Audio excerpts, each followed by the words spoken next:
When Catherine moved out to attend college, I missed her terribly. Deep down, I was glad she was at college and loving it, but when I went to the University of Sydney, no one I knew ever moved away from home. We simply caught the train to school and back each day.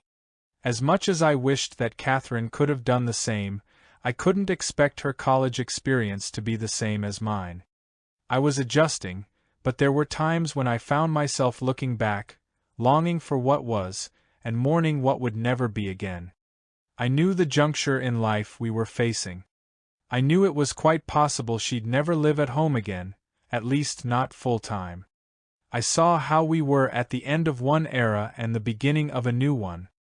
Of course, I didn't want her to remain a child and live at home forever, and I did work on preparing myself her entire senior year of high school. But the pain was still real, and the transition was still hard. It's so easy for us to forget there's a time for everything, that there are seasons to our lives, and to start camping in places where we are supposed to be passing through. From my experience, when this happens, we're more than likely to find ourselves stuck.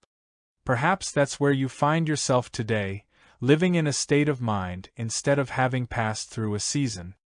In grieving Catherine going off to school, I came to understand that acknowledging such endings and beginnings is a necessary step in moving forward. I liken it to what Joshua experienced after the death of Moses. Though the final chapter of Deuteronomy shows us that when Moses died, God buried him, and then God declared a time of mourning for Joshua and the children of Israel, on the very next page of the Bible, in the first 2 verses of the book of Joshua, God says to Joshua, "Moses my servant is dead. Now you and all the people prepare to cross over the Jordan to the land I am giving the Israelites."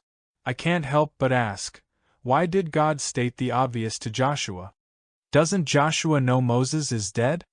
Especially since God declared a season of mourning for Moses. And yet, God tells Joshua that Moses is dead and to prepare to cross over, signaling that one season had ended and a new season had started. No doubt all our lives are filled with transitions, some that we anticipate and some that catch us by surprise, but in all of them are opportunities for us to look back and get stuck, or to look ahead and keep moving. Not every transition is hard, of course. Many of them are easier to move through than others, perhaps because they are things we've prayed for, dreamed of, or worked hard for that are big wins in our lives. But for the transitions we did not pray for, did not hope for, did not desire to ever happen, there needs to be a season of mourning first. What's more, it's important to keep in mind that mourning is for when anything dies, a dream, a hope, a plan, a goal, a relationship, an expectation. It's for when anything changes that we weren't ready for it to change. In all the transitions I've lived through, I've learned that just because something has died, God's promises, plans, and purposes for my life have not. In fact, they are still very much alive. I know there are times when life upends us, and we have to accept what we don't want to accept, but I have found that if we can separate the circumstances we're facing from God's overall purpose for our lives, then we can have the hope we need to keep moving forward.